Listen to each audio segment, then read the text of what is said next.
Ja jälleen kerran Huotarin veli-Pekka Velimark Oy. Nyt lähdetään ohjelmoimaan Kobi 18 yhdistelmäkonerobottia. Tulkaa vaan lähemmäs, niin näette näytön. Eli tässä on nyt Kobin alkuvalikko ja ollaan laitettu seinään tuommoinen QR-koodi, eli tuo on Kobin lähtöpiste ja paluupiste.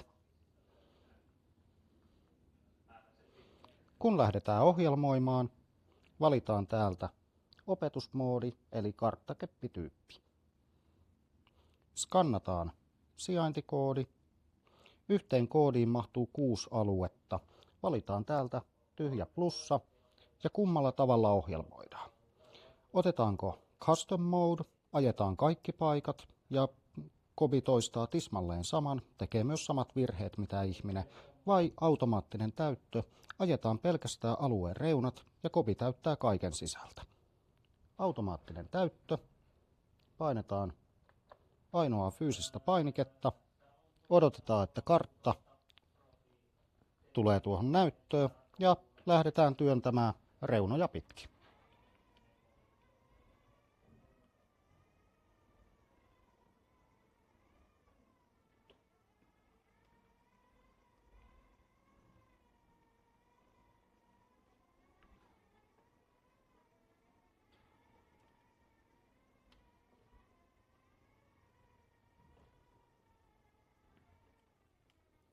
Palataan QR-koodille,